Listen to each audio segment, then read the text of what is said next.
Series entitled Insanity. Somebody say insanity.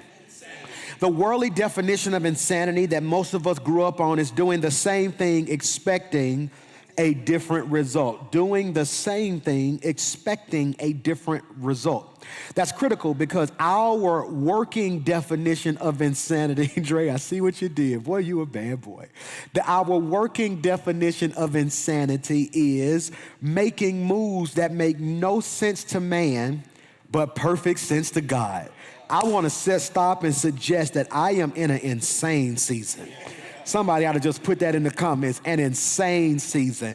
What does that mean, Pastor Mike? I am prepared to do what eyes have not seen and ears have not heard. So let's talk about this. In the midst of this series, we started out with the brother who was blind by the name of Bartimaeus. And when he heard that Jesus was passing by, he began to scream, "Jesus, Son of David, have mercy on me." That's critical. That's critical. And then when we see Jesus again, we're dealing with the woman with the issue of blood. We have two people who are going through some difficult times in their life who both need Jesus in a major way. And they both have to bust some insane moves. That's so critical. They have to bust some insane moves. And I want to talk about real quickly, and let's take really good notes. And I got everybody with me. If you see them in here on this side, I have my men. They are back. Kind of stay away from 3, Dre. So they're back, and I need you to catch this because we got the fellas over here. But on this side over here, we got our ladies. And I'm kind of frustrated because the men must have got together and decided to wear all black, while the ladies just came random. That's that Saul spirit right there, ain't it? Y'all did so well for the last 2 weeks. They had to organize, in the words of that beautiful brother who's gone on to be with God, they had to coordinate. So they coordinated over there. So let's talk about the power of desperation. This is critical, the power of desperation. We see a brother who's blind, and this blind brother says, I got to get Jesus' attention. So what does he do? He begins to scream, "Jesus, Son of David, have what? Mercy on me." So I'm going to put you on the spot. One of you jump in here. Why did he scream mercy and not grace? Let's talk about that. Why did he scream mercy? I think I came out too hot today, didn't it? I came out too hot. Why did he scream mercy and not grace? I'm gonna take a shot at it. It was customary that whenever somebody had an issue that it was subject to, well, it was because of a sin that somebody may have committed that was connected to that person with that issue. So when he cried out, he was talking to not just Jesus as the human, but as his divinity, which means that he was saying that he had the power to forgive him of whatever sin that he possessed, which may have caused whatever issue that he may have had or what was committed. I just wanted to take a shot at it. Did you agree with that, Leslie? I do. Actually, I jumped in where you asked about that, and I looked up the definition of mercy. It says compassion or forgiveness shown towards someone who it is within one's power to punish or to harm. So therefore, he believed that Jesus had the power and the authority to harm him. He had the authority to make him pay for whatever it was that caused him to go left in dealing with the superstition that somebody sinned and caused him to be born blind. Bring that to modernity for me, Pastor Hollis. Make that make sense, because all that sounds good, but I'm not sure they grasp it. No, I think it's so dead on, because ultimately, when I look at mercy, he's appealing to Jesus, his title as a Messiah. He's not just looking at him as a healer. One thing we have to understand, that in that culture, in that time, in that context, they were looking at Jesus as this faith healer. They had yet to accept him as Messiah. And part of, I think, the blessing of this text is that we're looking at a man who's able to recognize what other people can't see. That this is not just this man who can heal me, heal my physical body, but ultimately this is this man who can heal my spirit, my soul, my mind. Give me a working definition. I'm gonna give both sides something, okay? Fellas, you get grace. Ladies, you get mercy, okay? So here it is. So define grace, fellas, real quickly. Define grace. Grace is getting something that you don't deserve. Yeah. You agree with that? Yeah. So unmerited favor, boom. Mercy is? The punishment not being as bad as it's supposed to be. The punishment not being as bad as it's supposed to be. Okay, so let's talk about this. Grace is getting something you don't deserve. You're saying mercy is the punishment not being as mad. So grace would be the new job, even though I don't have the qualifications. And mercy would be, instead of some getting cut off, it just get delayed. Yeah. Or getting probation, when I'm supposed to do time. Do time, but so I'm showing you what? Mercy. So Yeah. I want to talk about this. So what's the difference? If I'm standing here, why would I say mercy instead of grace? I think when you look at it with mercy, you know you're guilty. You know you're wrong. You know what you're supposed to get. So you saying, look, just don't make it as bad as it could have been. Y'all ain't giving me what I want yet. Come on. Mercy is not getting something that you do deserve. So maybe in his own mindset, he felt like where he was, he deserved that. He's saying, so have mercy on me, heal me, even though I know I've messed up, I've sinned, I've made mistakes, but I'm asking you to heal me anyway. Y'all not giving me what I want. I need y'all to speak it where you can feel it. Come on. Why would he say mercy? I want them to be able to feel this. In my opinion, I want to take your definition, and conflate it. Mercy, son of David, messianic title, have mercy. What if he was thinking, don't even fix it all. Come on. Just give me something. Oh, that's the... You said, what if he's saying, you know what? Hey, mercy. In other words, hey, heal my soul even if you don't fix my eyes. That's good. And I see a pattern because when Jesus heals somebody, he always says, your faith has made you whole before he even deals with the physical issue. What if this brother's request was made known? Because he was asking God, save my soul, even if I can't see with my eyes. And I want to submit to somebody watching me today, your asking should be in reverse. You are asking God for stuff before you ask him for the things that can make your life whole. And I'm in a place in my life where I am desperate. Somebody say desperate. This brother shouts out, have mercy on me, but the sister, she busts a move. Now, Pastor Hollis, y'all talked about something that messed me up called insane strategy. She had to be strategic in her approach. I said this weekend, and I pray you can receive it.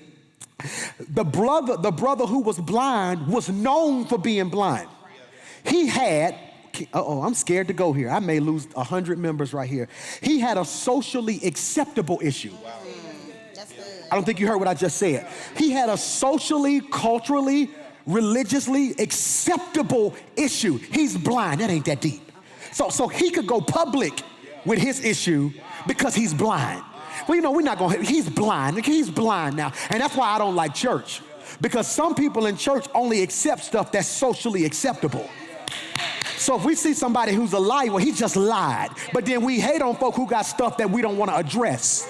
Y'all don't miss what I just said in here. He has a socially acceptable issue, so there's no problem with him stepping out in public saying, hey, have mercy. But when we see this woman with the issue of blood, her issue is not socially acceptable. So she has to be strategic. One can move in popularity. One has to learn to move in obscurity. This is good. One has an issue that people don't mind helping. The other had to finance her own healing. Y'all sleeping on me tonight? Bartimaeus had an issue that folk would give money to. This sister evidently wouldn't nobody give her nothing because the text says she spent. Hey, it's two people watching me tonight. One of y'all have people who are trying to look out for you, but even though they're doing what they do, it ain't fixing what you really need to be fixed. But then there's another one of you that won't nobody help you come out, and you've had to give your all to get out of your situation. I came to suggest to you that your desperation, this is critical, leave me alone, Corey, your desperation is what's gonna push you. And this the power, that was good, of desperation. And I want to submit to you today that some of you are not desperate enough. I want to submit to you that sometimes your actions don't match your confession.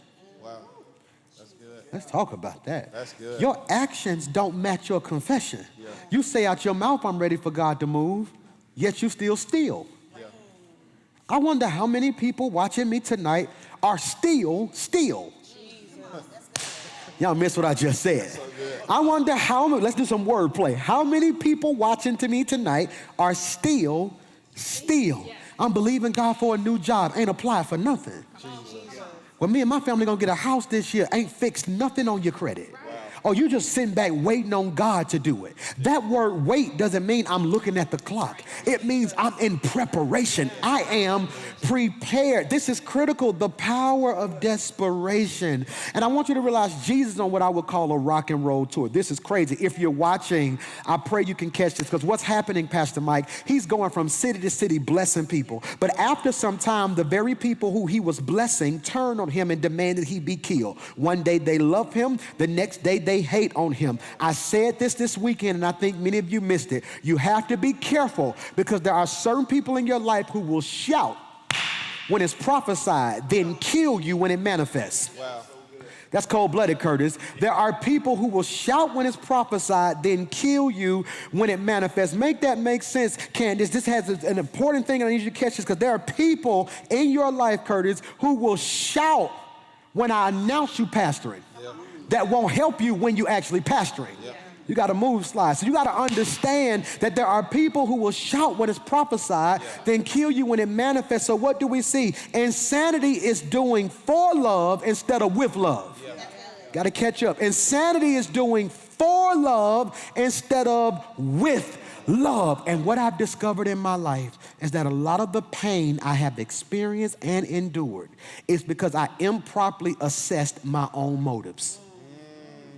I'm talking to somebody today. I improperly assessed my own motives. Aisha, this is cold-blooded. As good as a person as I was, I realized in my past there were certain things I wasn't doing with love. I was doing for love. And when you do for love, their affirmation becomes your praise. See, if I'm doing it for love, if Leslie doesn't tell me thank you, I feel empty. If I'm doing it with love, she don't have to say nothing. I want to talk about this. What are some areas in your life you've really had to reevaluate yourself with? Because this whole juxtaposition between with and for love can be detrimental. Yeah, I think, Pastor, what you saying that really is such a blessing to me, because even growing up in ministry and now pastoring, there's this temptation many times to, especially when we're so prone to want to hear the crowd talk back to you. You want to hear somebody say that you did a good job. And so as a minister, you'll get in this mindset where you'll start preaching what you know people want to hear instead of what God told you to say. And so then you start battling between if you want to be affirmed or appreciated. Because Stop. No. I need somebody to put that in the comments. I want to do a poll right now if you're watching. What's more important to you, being affirmed or being appreciated? Yes, Break sir. that down. What's the difference? All right, because affirmation is me saying, hey, I approve of you. I love you. Appreciation is, hey, I love what you did. Oh my God. He just said something. Say that again. Say that again. So when I affirm you, even when we look at Jesus being affirmed, when we see God the Father, God the Son, and God the Holy Spirit present when he's baptized, he says, this is my beloved Son in whom I'm well pleased. He's done no miracles. He affirms him. So affirmation, this is cold-blooded. Affirmation means I love you. Yes. Appreciation is I love what you did. Yes. So many of you are going insane because you're asking for affirmation, but you are a slave to appreciation. Yes, sir. So many marriages are broken because what you're really telling your wife is affirm me, but what you're really asking for is I want to feel appreciated. That's critical. And I want to suggest that insanity is the improper excess. Insanity, you done messed me up tonight. Insanity is the improper discernment between appreciation and affirmation. Because look at your pastor. Live long enough, you're going to want both. See, we're not going to be so spiritual that I just walk around and say, I just need to be affirmed. I don't want to be appreciated. The devil is a lie. Devil is a lie. I want to be appreciated. We're painting our bedroom now, and I picked a nice color, and lady told me she liked the color, and when she told me she liked the color, that made me feel good. It made me feel good when I walk in and y'all look at me and say, Pastor, you sure did preach this week. That makes me feel good on the inside. Come on, Curtis. I want to add to that, because I've learned from when there are times where you affirmed me that there's activation in the affirmation. So when you affirm, there's an unlocking or an activation that takes place where power is released because Somebody the a pastor Father has now, ain't it? affirmed you.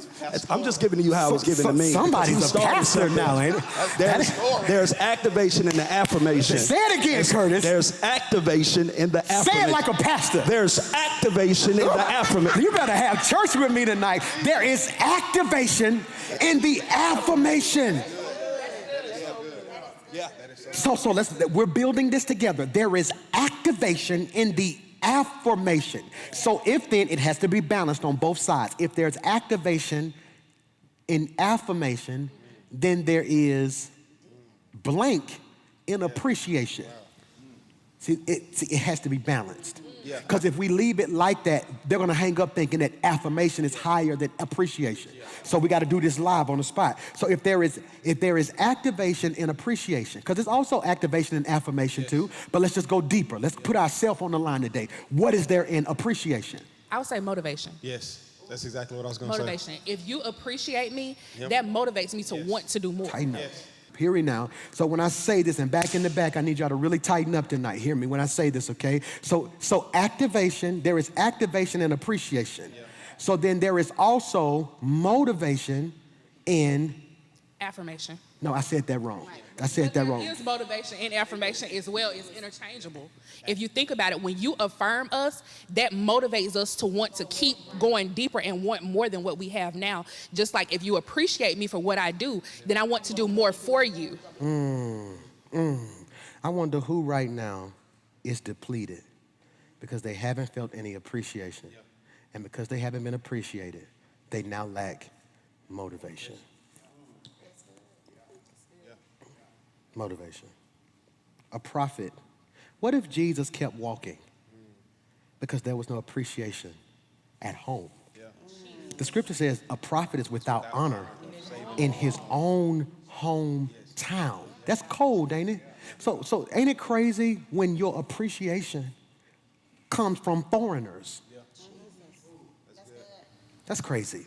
I got to move. This is cold-blooded, and I need you to catch this. Why? Because so many of us are about to mature to a place where we no longer do for love, we do with love. This is cold-blooded. When we tiptoe into the corridors of today's text, we find ourselves situated and acculturated in Luke chapter 23, verse 26. This Lucan passage is pregnant with teaching possibilities, principles that we can take and make applicable to our everyday life. As they led Jesus away, a man named Simon, who was from Cyrene, happened to be coming in from the countryside. The soldier seized him and put the cross on him and made him carry it behind Jesus. Now, we understand culturally, I can't wait to talk about this with you guys, that this character, Simon of Cyrene, some say Cyrene, I like the way my professor said it, Cyrene. Simon was from North Africa. He was a what? Black man. And many theologians believe that Simon was the first African saintly Christian. Who knows a little backstory about Simon? Anybody? Who did your research? Did anybody do some research? One thing that was interesting, we talked about this before we came on, was that later on in the book of Romans, you see Paul, when he's writing to the church at Rome, start talking about Rufus and Alexander, who were believed to be Simon's sons. They went on to help further the gospel, not only in Jerusalem, but also in parts of Africa. And when you think about him carrying that cross, if we play with that text for a little minute, let's just say that his son saw him carry the cross. And them watching their father carry that cross planted a seed in them that said, okay, this man is worth following too. And I think what that screams at us is that as parents, as role models, pastors, leaders, whatever it may be, that there are people watching the way we choose to carry what we carry. And that's going to help them make a decision over whether or not they're going to choose to carry it too. All right, I want to see this. I love what you just said. I love putting you guys on the spot or stretching your mind. I want you to be able to see with the biblical lens, but also a practical lens, taking text from antiquity to modernity. What does that mean, Pastor Mike? Taking a scripture from biblical to now. I'm going to read it again. I want to see what you guys see, okay? As they led Jesus away, a man named Simon, who was from Cyrene, happened to be coming in from the countryside. Pay attention to Simon. The soldiers seized him, put the cross on him, and made him carry it behind Jesus. What is something in this story that is screaming that nobody ever sees? You need some help. At no point does Simon speak.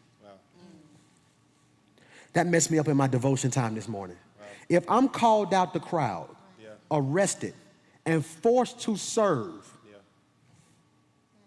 at some point he should have complained. That's good. That's critical. I wonder who's watching me right now who has been called to something that you haven't been trained for or prepared for, and you are wasting too much time criticizing your own call. Wow. How am I supposed to carry this? I ain't strong enough. How you know? I'm gonna say this, and 17 people gonna type, he preaching to me. How many of you have went through some things that you did not think in the beginning you would survive, only to survive it and realize you were stronger than you thought? Yes, sir. Yes, sir. 3 phrases in this text should make all of our spidey senses go high. They seized him, put, and made.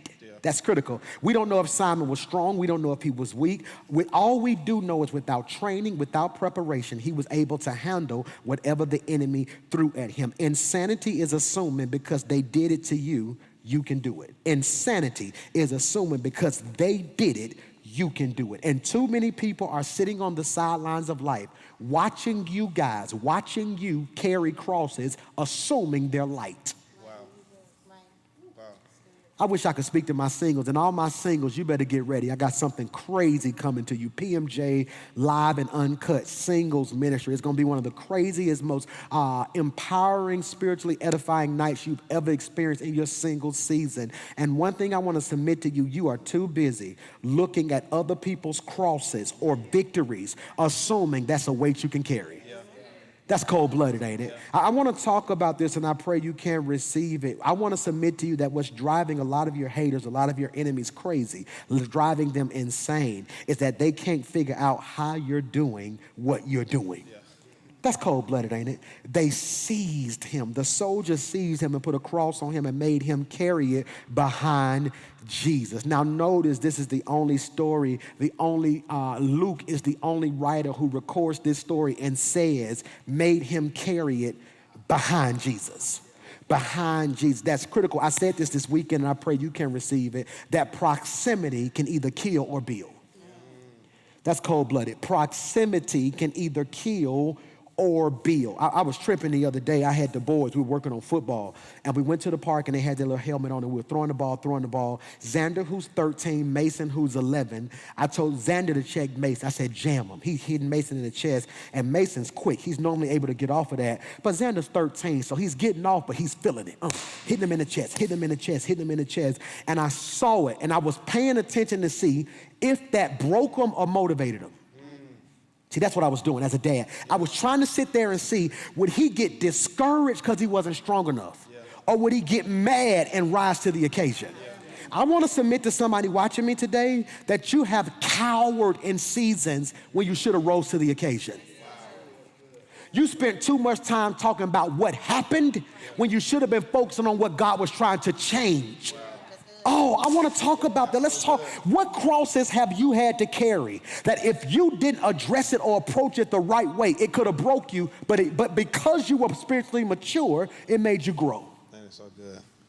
Well, for me, Pastor Mike, I've had so many people lately say, Tiffany, I admire the anointing you have. I want to be like you. And I had to break it down and say, do you want to be like the Tiffany who lost her mom at 13, lost her dad at 18, or was pregnant at 14? It's some things I went through before I was out of my teenage years that prepared me and gave me strength in my adulthood. And so, again, going back to that cross, you're looking at something, admiring something that if you had to carry it, it would have broke you. But God anointed me and gave me strength in that. We got to stop asking. I think one of the most cancerous things that's happening to our culture right now is pictures. This is cold-blooded. It's pictures. It's pictures. Make that make sense, PMJ. A lot of us are looking at pictures when we should be asking God to reveal to us blueprints. See, a picture shows you the end of a thing. The blueprint shows you how a thing was constructed. Did you catch what I just said? I was tripping the other day, man, because I went and looked at a house with my parents, and I went and looked at it, and I went to another house with my friend, and everybody just got me praying for stuff. Saying, Pastor Mike, if you got a second, come stop by here and pray. And I was like, man, it's a nice house. This is their first home, and I hit the wall. I was like, man, this is nice. And he said, yeah, we're going to knock that wall out. I said, what you mean? He said, hit it. I hit it. I hope you catch this. He said, hit the wall. I hit it. I said, what's that? He said, hit it over there. I hit it over there. He said, you don't hear it? I said, no. He said, Pastor, the sound lets me know if this wall can be put. I said, what do you mean? He said, it's too hollow right there. The sound, strength and stability has a sound. That's good. That is good. Strength and stability has a sound. He said when you hit the brick or the solid part, it was solid. But when you hit something that had no strength, That's good. the sound was different. That's good. Hear me. What was the difference between Bartimaeus and the crowd? The sound. Yeah. Only a trained ear could hear that. Wow. Jesus, Jesus, Jesus, Jesus. Hey, Jesus, hey, Jesus. Is that him, Jesus? Hey, Jesus. Jesus, Son of David. The sound was different. Yeah. You ever heard somebody say it's a different type of sound a hit dog make? Yes. You ever heard a crying baby? Yes. You ever heard a hurting baby? Yes. The sound different. Yes. See, I want to submit to many of you right now that your conversation is the sound. Wow. That's good. That's so good. That's so good. That's cold, ain't it? See, Hollis, I can tell if you mature not by what you say to me when you're not hit, but what you say to me when you hit. Yeah. Did you catch what I just said? See, there is a language to every culture and a language to every season. I took my kids to the doctor. I'll never forget it. And the doctor, when I went to the doctor, they said on a scale of 10, how do you feel? I said, I'm like a 7. They said, okay, cool, all right, because my knee was hurting. So I need you to catch this. I never forget when I took my babies to the doctor, they said, all right, we got these pictures on the wall. Which face are you? It was a smiley face, a not so smiley face, a screaming face, teary face, because they knew with kids, I have to communicate different. Yeah. It's a lot of grown folk who need children communication. Because age don't equal spiritual maturity. I'm preaching if you receive that. Age don't equal spiritual maturity. This is cold-blooded, and I need you to catch this right here because Luke says it's something very minute but so important. He did not carry it with him. He carried it behind him. Following is key. This is why Luke also backed it up and said, if you're going to follow me, take up your cross and do what? Follow me. I want to put you guys on the spot right here, and I pray you can receive it. And if you're enjoying this word tonight, I just want you to type, Pastor, this is good, this is good, this is good. I want to talk about this because what do we see? This man is under overwhelming pressure. Overwhelming pressure. Overwhelming pressure. And I want you to catch this. I want you to catch this. The pressure is so thick. Can I just talk it like I see it? Yes, sir. It's one thing to fail in front of y'all. It's another thing to be too weak in front of Jesus. Wow. Think about that. I am assigned one of the greatest tasks in the world of helping He who helps us all. This is critical. This is critical. And I need you to understand, what do you need in your life? Let's go quickly. We see overwhelming pressure. Number 2, we see the original plan. The original plan is for us to follow Jesus. I'm going to say this, and I'm going to see how you guys feel about it. The best position, the best political position for the Christian should be homeless. I thought about that today. Wow. Neither political party fits who I am as a black Christian. Wow. I am homeless politically. Wow. And the Holy Spirit said to me, Michael, you have to get to a place now where you understand in this potential climate, you're going to be placed in some uncomfortable places. Watch this. But it may be your cross. You want to know what I discovered, especially with this new school church and these new school Christians who really believe life ain't nothing but blessings? Yeah. You want your cross to be comfortable. Yeah. I think that's so good, Pastor, because this text shows us that you can't pick your cross. That's good. When you pulled out those 3 words, they seized them, they put it on him. He was given a cross. And if we're not careful, we'll try to choose, hey, I want this to be my cross. I want, pride to be my cross. But then sometimes God said, no, pornography going to be your cross. That's good. That's good. You know, hey, money gonna be my cross. No, God says no, poverty gonna be your cross. And we can't pick the cross that we want. God gives us a cross because he knows what is ultimately gonna pull out of us. You wanna know what's crazy? And I try to help. I was talking to a pastor yesterday, and I told him, he irritated me the more I talked to him. And I was trying my best not to just go there. But I couldn't take it. I felt God say, you gotta be honest with him. I said, brother, you probably one of the most spiritually immature people I ever met in my life. He's a pastor. He says, what do you mean? I said, you think you are so intellectually gifted that you have properly assessed your own cross. I said, you gotta chill. I said, if you're not careful, you keep telling me what's wrong, then telling me how to fix it. So you really didn't want my honest opinion. You wanted me to affirm what you thought. I said, I've lived long enough to know you can't pick your cross. You can't pick your cross. And that's why when you said that and when you were saying it, it really struck home to me, because that Luke 9:23, he said, before he says take your cross, he says the first thing you gotta do is deny yourself. So it's not about me. And so it's like the first thing you deny yourself, take up your cross, and then you can follow me. There's no following Jesus without first denying yourself. And when you deny yourself and take yourself out of the equation, it's I'm exchanging my wants for his will. That's cool. That's what's important to me. It's not what I want, but what is his will. Go to Luke 9:23 NLT version on the screen. Luke 9:23 NLT version. Then he said to the crowd, if any of you wants to be my follower, let's talk about this.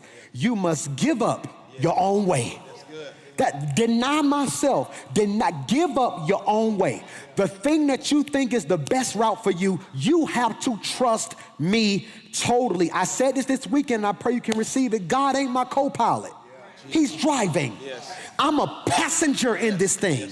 I need you to catch this, the original plan. I'm looking for two types of people today, and we talked about this Sunday, and I'm running out of time. The first type of person was one that touched my soul. I've gotten so many inboxes about this, some cross carriers.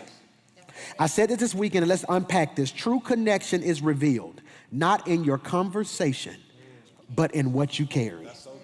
That's cold-blooded, ain't it?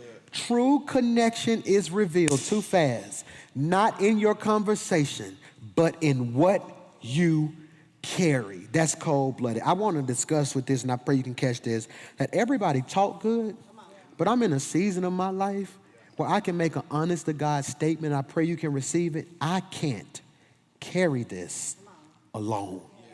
I'm finna say something. I pray you don't lose respect for your pastor. I pray you say, God, put me in that same position. What God is doing in my life is too big for me to carry by myself. You are a small person if you want a blessing that you can maintain.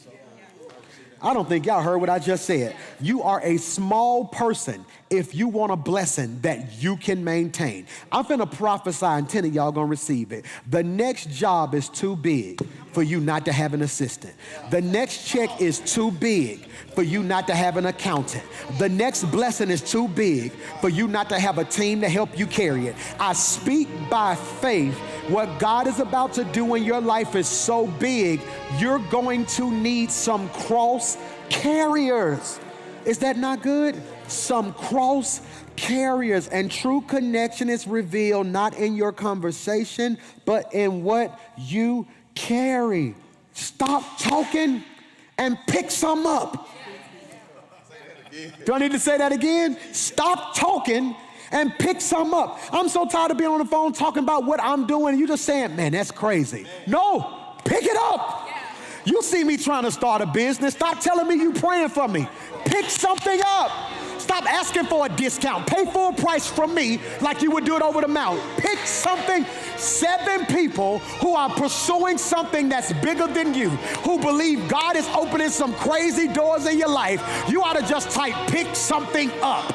You see me trying to go back to school, help watch a kid. You see me trying to get a house, help put something on it. You see me trying to start a business, become one of my donators. I need supporters. I need you to pick something. Somebody shout, pick it up. This is cold-blooded. Now here's what's crazy. I need you to receive this. He helps Jesus carry the cross. But here's something we got to talk about. We got to talk about. Stay right. You got to talk about it. Why is that important, Pastor Mike? It's important because he did not pick it up by choice. You want to know what God spoke to me and said? Stop being mad at people who either don't know to pick it up or refuse to pick it up. Call them on it. And whatever happened at that point happened. Jump in there. You know, and I just thought about this, and Pastor, you correct me if I'm wrong, but I feel like your conversation also reveals what you're carrying. And that's why you know certain people who you go to who carry mess. If people all come to you to gossip, that's probably what you're carrying. But you know who to call for prayer. You know who to call who carrying faith. So that's why when I come like, Pastor, listen, I'm thinking about doing this. What do you think? Because I know what you carry. I know the wisdom you carry. I know the faith that you have. And so a lot of times conversations with people will reveal what they feel like you can carry. I was in a room the other day that I shouldn't have been in. Everybody in that room had just major influence, major money. I don't have none of what they have yet. I don't have none of what they have yet. Okay, so hear me when I say this, and I'm sitting in there, and they said something to me that I pray y'all can catch. They said, Pastor Mike, you've been in here an hour, you haven't said anything. I was afraid that if I started talking, I would reveal I wasn't on that level. So I literally say that what all of you guys have said is very interesting. What we got to do is just kind of stay focused on what the overarching goal is. And I shut up. Because I know conversation will reveal. You ever met somebody, then once they started talking, you said to yourself, oh, you ain't what I thought. See, I need you to catch something. I believe he didn't say a word because Jesus wasn't saying a word. Had Jesus got that, had he got under that cross, and Jesus would have been saying, man, this too heavy, he would have said, man, it sure is. But because he was silent, they were silent. Hollis, Pastor Curtis, my greatest fruit is gonna be what you guys are. You gotta be careful. See, this is why you gotta be careful. You gotta be careful, Pastor Curtis, Pastor Hollis, those of you who are on this panel that thousands of people are watching right now, because how you carry yourself outside of that camera says who you're following. I need some cross carriers. But number two, when they came to the place of the skull, they nailed him to the cross. And not only do I need some cross carriers, I need some people who are nailed to it.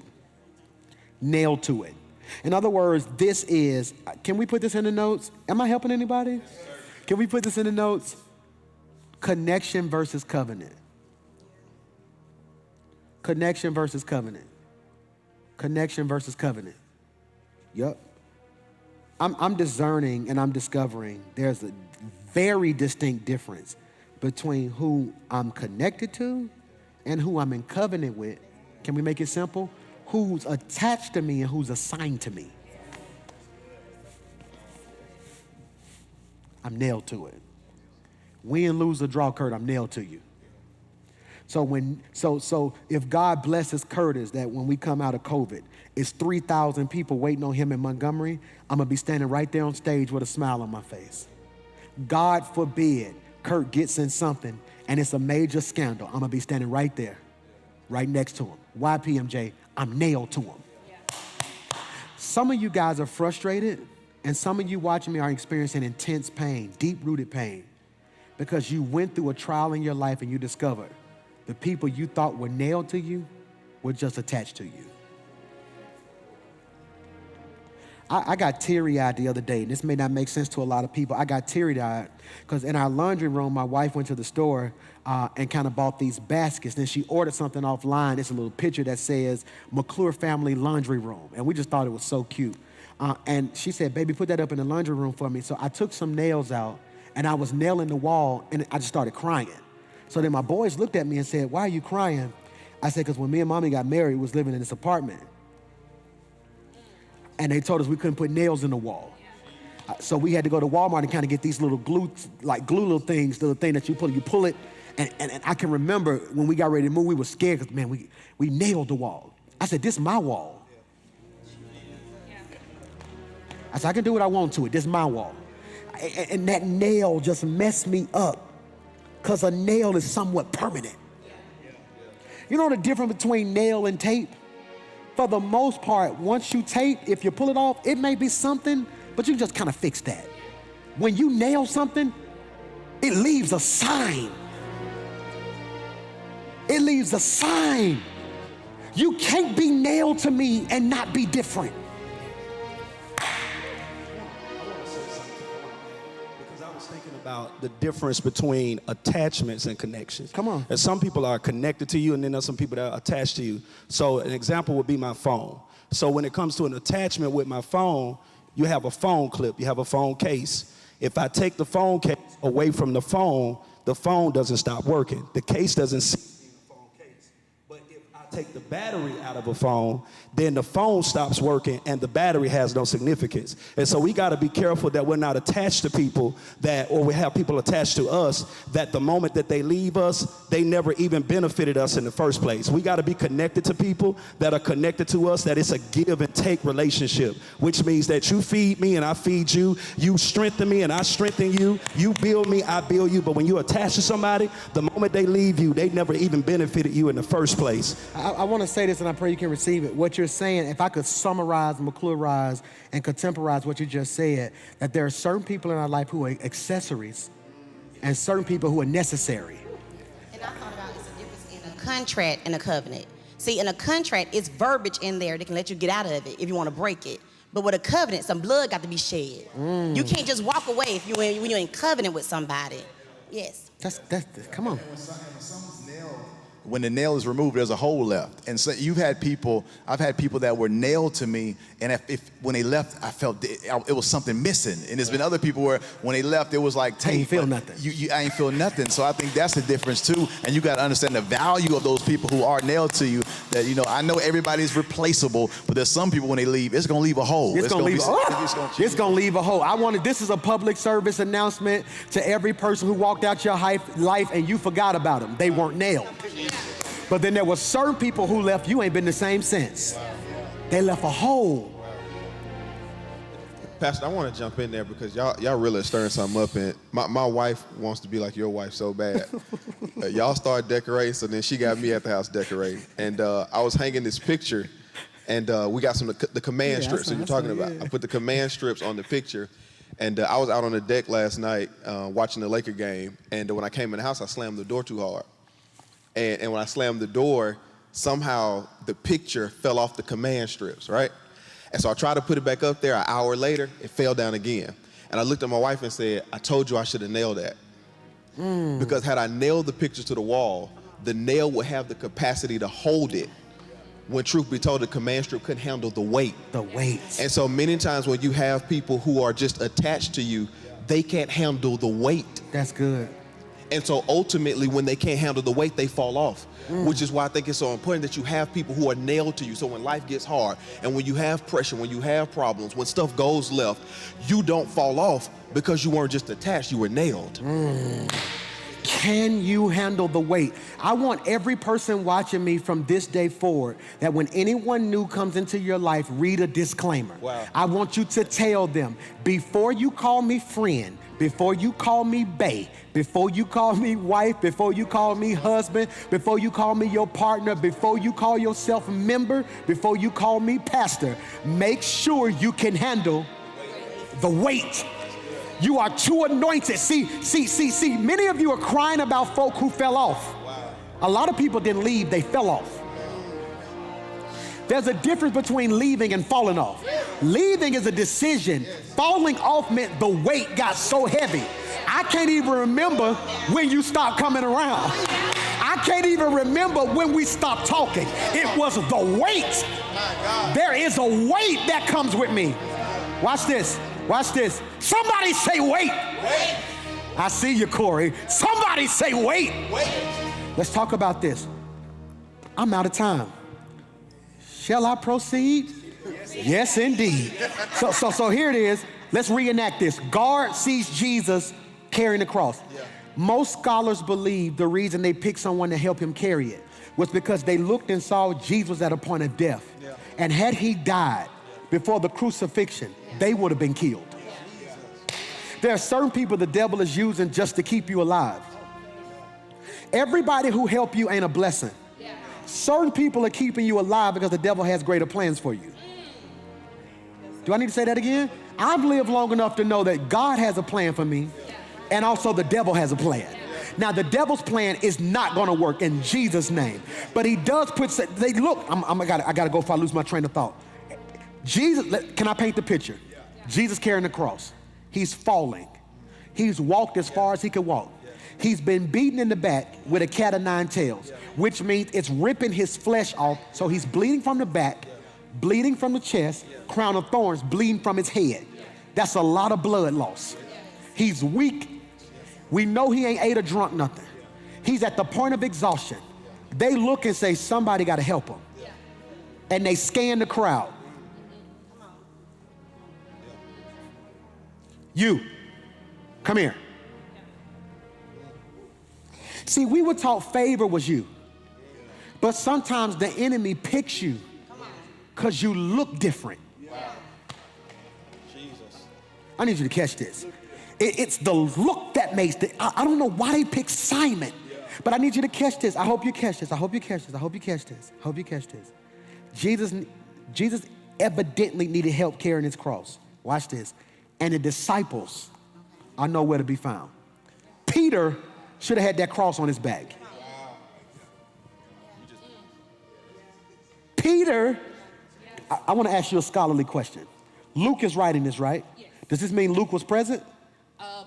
No, they actually believe that Luke heard the story secondhand. Secondhand. So Luke gets the story. So was John present? John was present because he later speaks to John at the cross. So John was with Mama, right? Yeah. So Luke ain't there. Where Luke? He done scattered. Luke wasn't a part of the disciples. So Luke who's is someone Luke? who shares the story. Okay. So Luke shares the story. So where Down Thomas at? He's somewhere. Hold on. I'm proving a point. Where that big old dinner table they had? Because you know that big old dinner table Yeah. that all them was at the supper? Yeah.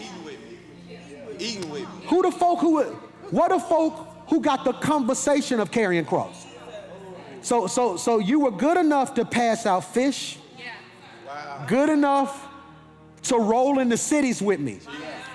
But when it got thick, I'm finna paint a picture. It was a foreigner who helped them. I'm finna make somebody scream. This is why the people you thought had your back didn't. And you ended up friends with somebody you thought you would never be friends with. Because it's always the person you least expect to come through for you. That's critical, isn't it? I need you to catch this because it says he had to carry his cross. But once you carry your cross until you get to your purpose, which is Golgotha, you got to get nailed to it. And I'm at a place in my life where I'm understanding that was so cold-blooded what you guys said tonight. If I'm nailed, it's going to leave a mark. Nailed. It's danger in covenant. It's danger in covenant. Here's what we don't talk about. If Curtis ever walks away from me, to walk away from me is dangerous. He can walk away. We can both come mutually and Curtis walk away. And we both come to an agreement. We just outgrew each other. We're different. Booyah. If Kurt walk away and don't even say nothing, it's going to be assumed something happened. Because the perspective is he's what? Nailed. There's those people who walked out my life just was never the same when they was gone. It wasn't fun. They left a hole. That hole is so important, Tiffany, because when they come back, how does Jesus prove it's him? He shows them the holes.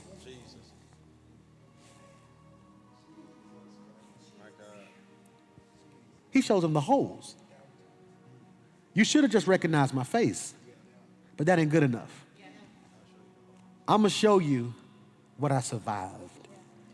Holes, I'm going to show you the testimony.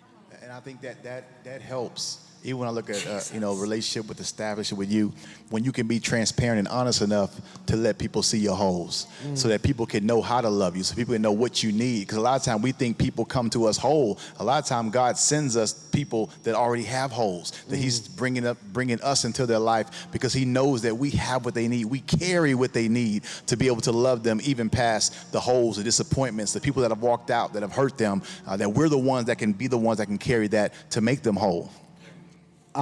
Our door, when you walk into our house from the garage, did not have a stopper behind it. So the boys, of course they walk in the house, blow the door open. What happens? The knob knocks a hole in the wall. I need you to catch this right here. All right, so I tell the people yesterday, I say, how do I fix this? Is it going to be expensive? He said, no, Pastor Mike, I'm not charging you for that. That's nothing. Hole was about that big. I said, what you going to do? I hope you catch this. I'm going to mud it. I said, can you explain to me what mud is? I'm gonna just take this right here, slap, slap, slap, slap, put that over it, then I'm gonna smooth it out. Let's let it sit for a day. Let it sit for a day. He comes back the next day, it's hard, right? So I'm like, man, that's cold-blooded. But then he fusses at me.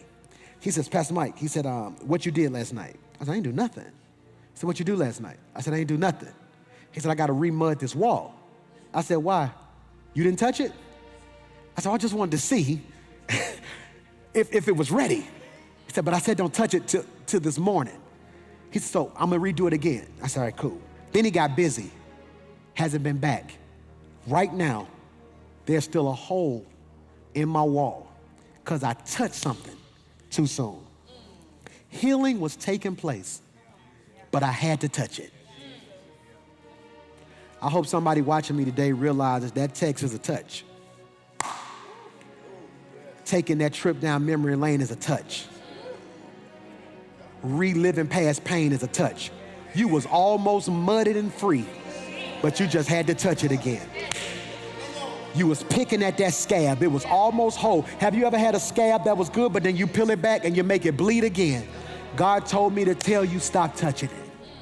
Father, in the name of Jesus, send me some cross carriers. Send them some cross carriers. But send them some people who are nailed to it. I pray every day because I'm nailed to the vision. I give because I'm nailed to it. I'm faithful because I'm nailed to it. That God, I pray right now that they grow to a place where they understand the difference between connection and covenant. God, when I came into the building tonight, they told me the stream was live and I wanted to share it with all of my followers. There's only one problem. I was not connected to the internet. I asked for the right Wi-Fi. Once I got connected, I was able to share. God, the thing that I love so much is that connection is temporary. That connection feels like covenant because it only works in proximity. Covenant is not just to a place, it's wherever I go. And God, I promise to take you not just to church, but I take you on my job. I take you around my family. I promise to be loyal to those who I've given covenant to. I promise, God, to share your gospel everywhere I go. Father, I repent for every cross I put down. I repent for every no I gave you when you told me to go somewhere, for running away from a call. God, somebody watching me has been called for a long time, but sitting on the sideline because they don't think they're good enough based off of other people's perspective. The devil is a liar. I call them into the field right now. I call them into ministry right now. I call them into purpose. They're valuable. Father, I thank you for the things you've carried for me. And I ask in this moment that you create in us a clean heart and renew a steadfast spirit within us. Equip us with what we need to be what you called us. It's in Jesus' name we pray. And everybody said, hey, clap your hands. That was good tonight, wasn't it?